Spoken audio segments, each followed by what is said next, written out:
Iti tenya kang sastra sinandi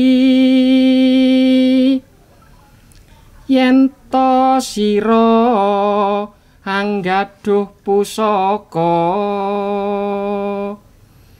wesi aji sawarnane dapur kang mengku tutur kekarepan sajrone ngurip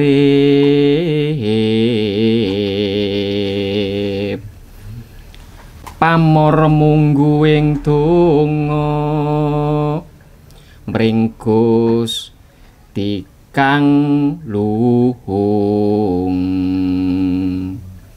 tuhu kebak ing sasmita mara sira yotan kendhat hamar sudi kongsi dadi padang.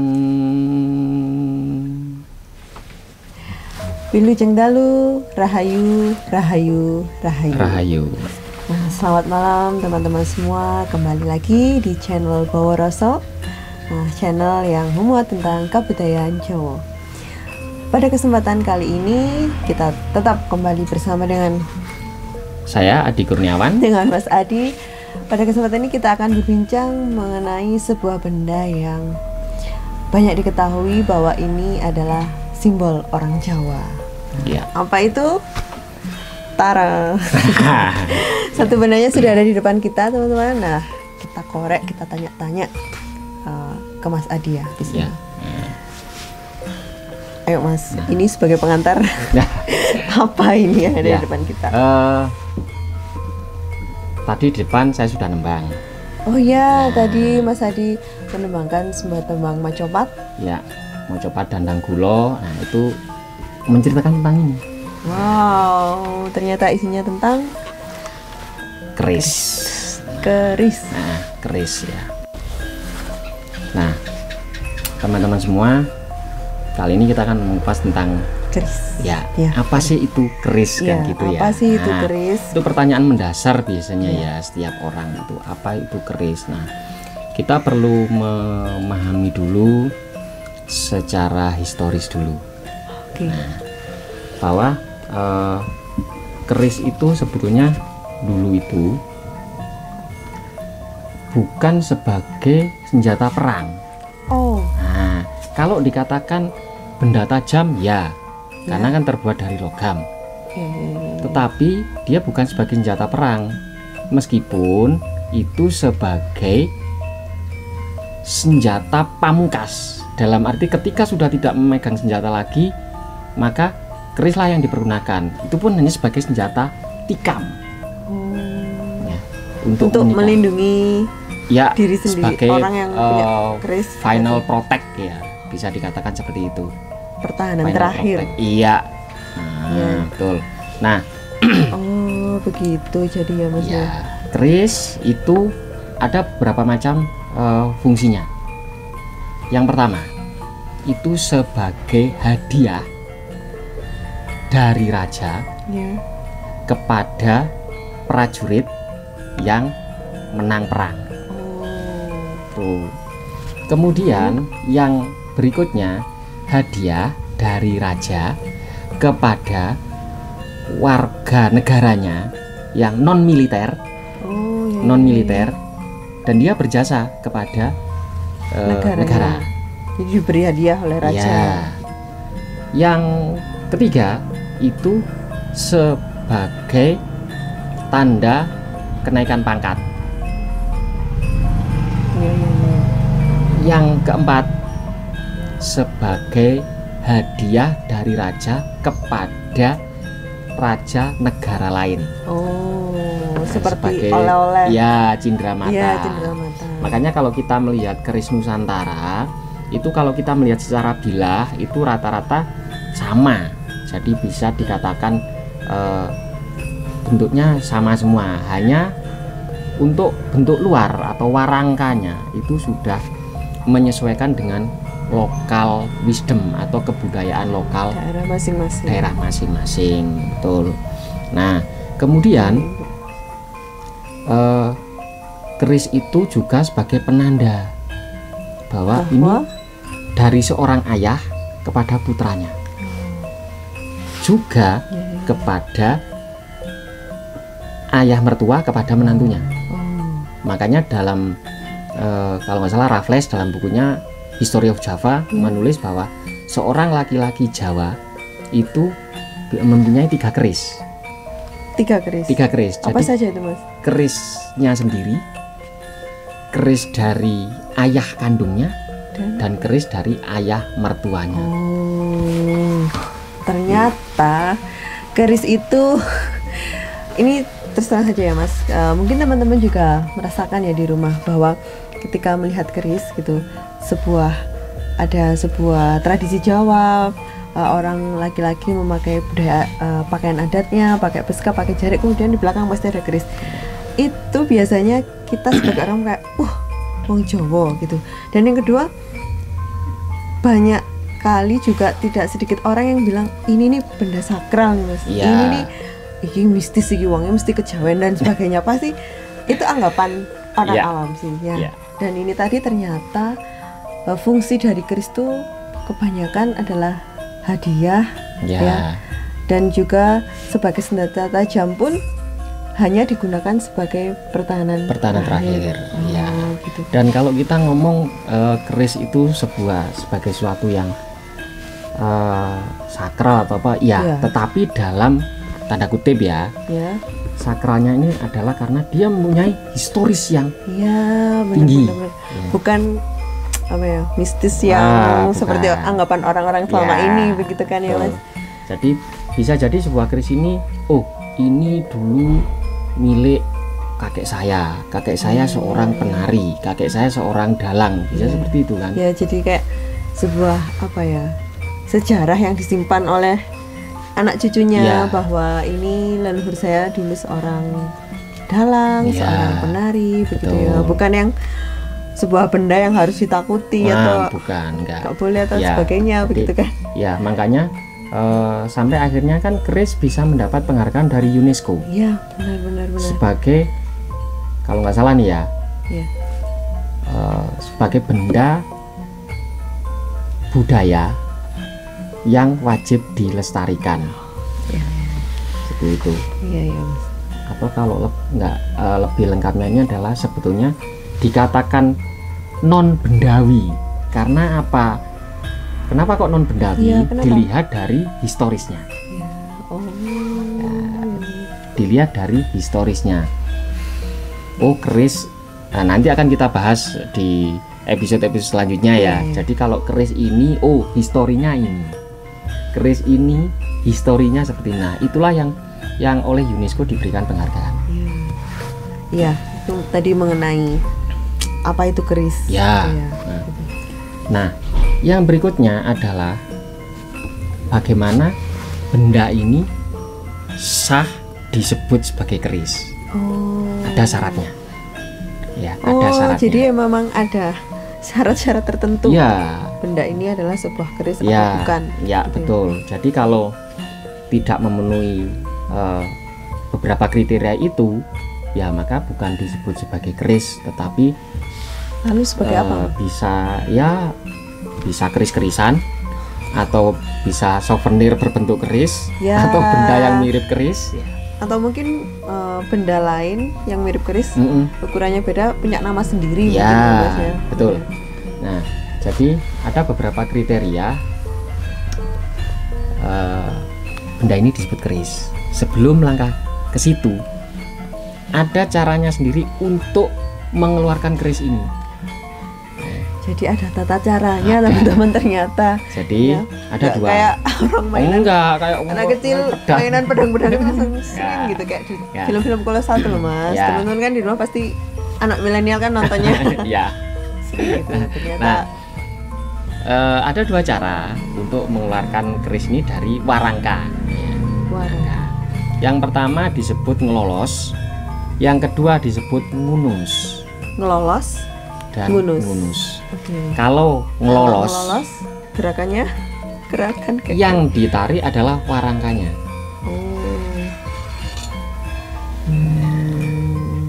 Ini ngelolos. Ya. Ya. Kalau masukkan juga sama. Ya. Tapi kalau ngunus itu yang ditarik adalah kerisnya. Ditarik kerisnya. Dia yang pertama tadi yang ditarik warongkonya Itu ngelolos. Kalau yang ditarik batang kerisnya apa?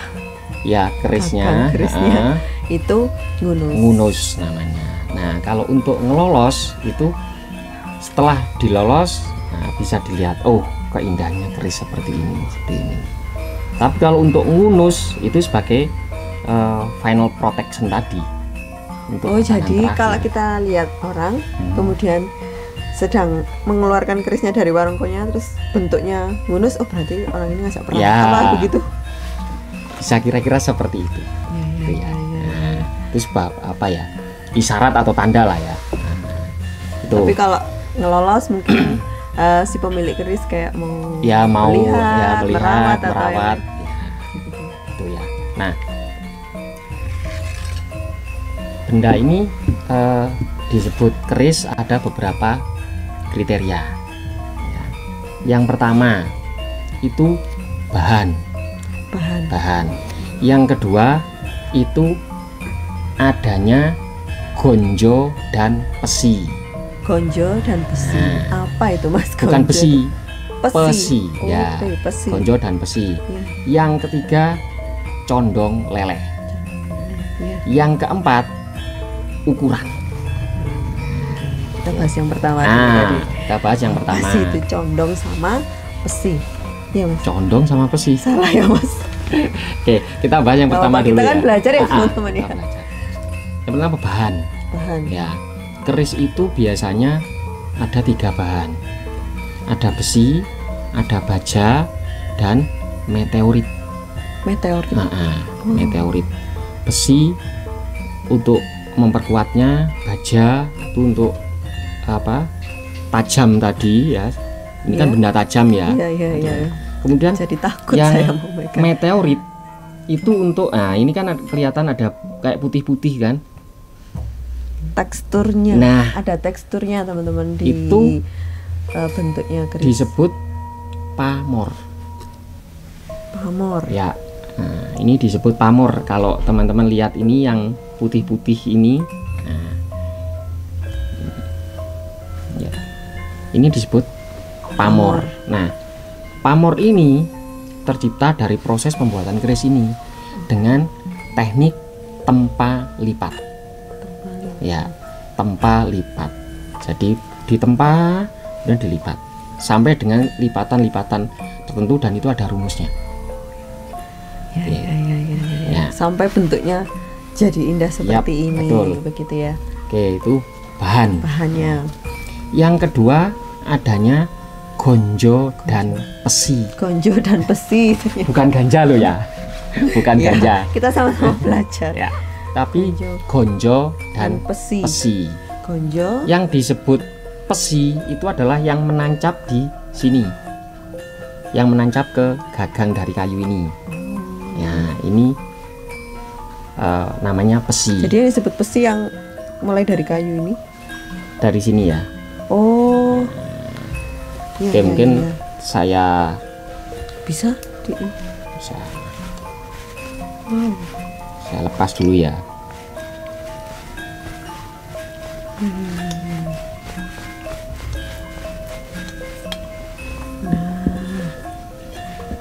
Nah, ini yang disebut besi. Iya, besinya. Ini. Kemudian yang disebut gonjo, ya, ini yang bawah. Nah, antara ini dengan ini kan tidak menyambung kan? Iya. Ya, ini memang 2 bagian yang berbeda. Oke. Ini gonjo, ini besi. Nah, yang disebut bilah ini adalah mulai dari sini sampai dengan ujung ini. Ini namanya bilah. Harus ada besi, gonjo, itunya bilah. Bilah. Bilah. Oke, tadi bahan sudah, gonjo dan besi sudah. Lalu Yang ketiga condong leleh. Jadi condong leleh itu adalah derajat kemiringan. Nah, jadi ukuran bukan ya, Mas? Bukan ukuran. Bukan. Jadi kalau saya pegang seperti ini, keris ini kan tidak berdiri, tidak lurus 90 derajat. Tapi agak condong kan. Nah, itu namanya condong leleh. Nah, biasanya condong leleh itu dari para ahli keris mengatakan itu terkait dengan tangguh atau zaman. Maksudnya? Jadi kira-kira kalau condong lelehnya sekian derajat, oh ini zaman Mojopahit, ini zaman Mataram, seperti itu. Jadi untuk mengidentifikasi. Ya betul. Ini jenis condong leleh. Ya. Oke. Ya. Yang ketiga, yang keempat, baru ke ukuran. Ukuran. Jadi ukuran keris itu minimal itu 25 cm. Minimal 25 minimal. Kemudian ada maksimalnya 40. Ya. Maksimalnya 40. Jadi nggak bisa panjang kayak samurai. Oh nggak bisa. Kalau lebih panjang dari itu namanya bukan keris lagi. Namanya adalah corok. Itu juga bagian dari kebudayaan Jawa. Bisa dibilang seperti itu. Ya, kalau kita lihat corok itu seperti keris-keris Bali. Nah, itu kan panjang-panjang. Nah, itu biasanya disebut dengan corok. Jadi untuk disebut sebuah keris ukurannya minimal 25 cm, maksimal 40 cm. Kalau kurang dari itu, kurang dari 25 itu disebut patrem. Ya. Kalau lebih dari 40 disebut corok.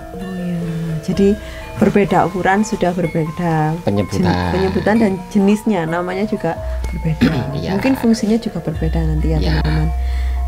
Jadi itu tadi bahwa bisa disebut keris memiliki syarat-syarat yang disebutkan Mas Hadi tadi. Jadi kalau ada keris nih Mas, terus kita buka ternyata ini sama ininya nyambung, nggak ada apanya nih tadi? Gonjonya berarti tidak bisa disebut keris. Nah, itulah uniknya.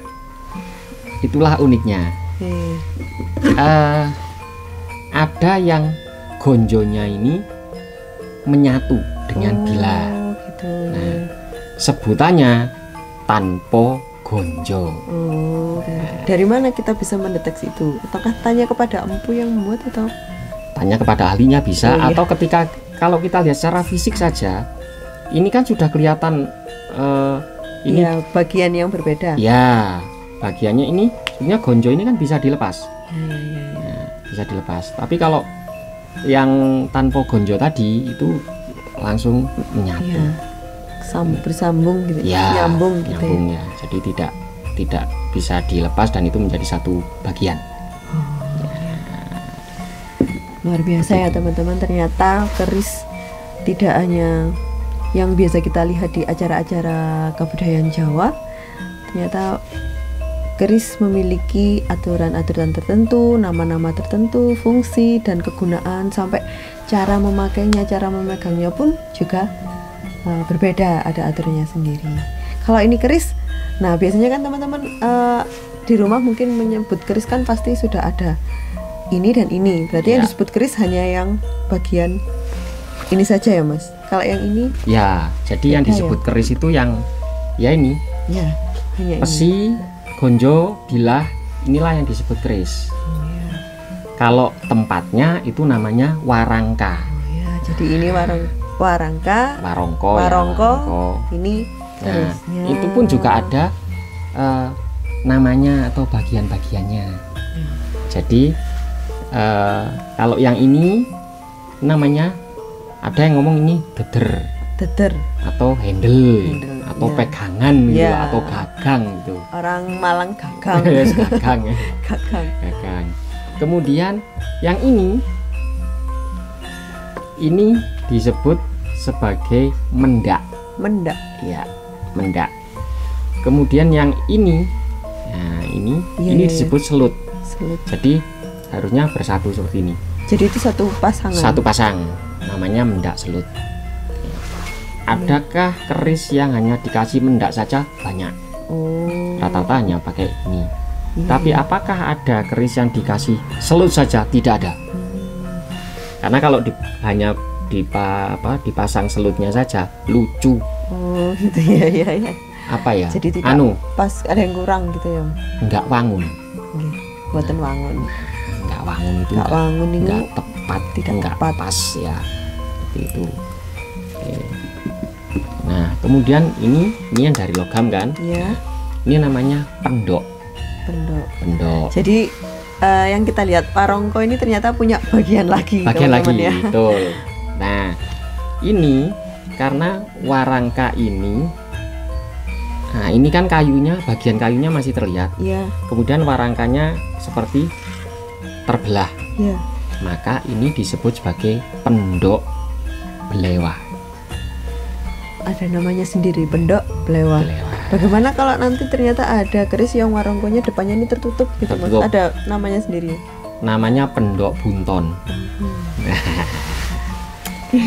Wah, keren sekali Ya, Mas Adi. jadi kita mempelajari sebuah keris dari bagian-bagiannya itu sudah sangat banyak sekali. Iya, iya, iya, iya. Ya. Jadi kita bisa tahu ya teman-teman mana yang disebut keris sebenarnya. Lalu ini warongko. Kemudian bagaimana sebuah benda itu bisa disebut menjadi sebuah keris. Ya. Ya. Atau kalau bahasa kita biasanya syarat sahnya sebuah keris. Ya, Nah, syarat sahnya sebuah keris ternyata ada bagian-bagian tertentu yang harus dipenuhi, Ya. gitu ya Mas. Jadi kalau kita orang awam pasti awalnya lihat ada bagian ini apa? Oh mungkin ini hanya hiasan. Ya. Ternyata ada namanya sendiri, Betul. begitu ya. Ya. Dan juga ada apa ya? Banyak sekali jenis-jenisnya. Seperti misalkan nih ada yang namanya mendak merican. Mungkin Mendak bentuknya apa beda, ya? gitu. Selut yang apa gitu ya. Banyak sekali. Itu apakah ada juga maknanya sendiri Mas bagi pecinta keris gitu? Kita akan bahas di next episode. Wow, masih panjang dan masih banyak sekali Biar info yang penasaran kan? akan kita dapatkan nih teman-teman. Ya. Jadi ini tadi keris, warongko dan apa Ini tadi ada Mas? handle, Handle mendak, dan mendak, selut. dan selut. Wah, menarik sekali perbincangan kita di malam ini ya Mas. Ya, Ini untuk wawasan awal ya, kita khasanah pengetahuan kita tentang budaya. tentang keris. Ya, tentang keris, biar kita tidak menganggap keris itu sebagai benda mistis, benda klenik, dan akhirnya banyak yang dikatakan orang itu syirik, itu musyrik. Iya. Mari kita lihat keris ini dari sudut pandang yang lain, dari sudut pandang teknologi, dari sudut pandang sejarah. Luar biasa, menarik sekali ya malam ini Mas. Terima kasih ya Mas Adi Iya, untuk sama-sama. perbincangan awal di keris pada malam hari ini. Teman-teman di rumah jangan lupa subscribe dan klik loncengnya biar nanti kalau sudah ada pembahasan lanjut tentang keris, teman-teman bisa ngikuti secara langsung, bisa langsung cepet tahu, oh ini maknanya, oh ini mungkin keris yang lain dan sebagainya gitu. Ya. Oke, terima kasih Mas Adi. Iya, sama-sama. Terima kasih teman-teman yang di rumah. Sampai jumpa di edisi selanjutnya. Saya Ella dan Saya Di Kurniawan. ya, terima kasih. Selamat malam teman-teman. Sampai jumpa lagi. Dan kami akhiri Rum kuncaraning bangsa kumantong saka lestarining seni lan budaya. Rahayu, rahayu, Rahayu.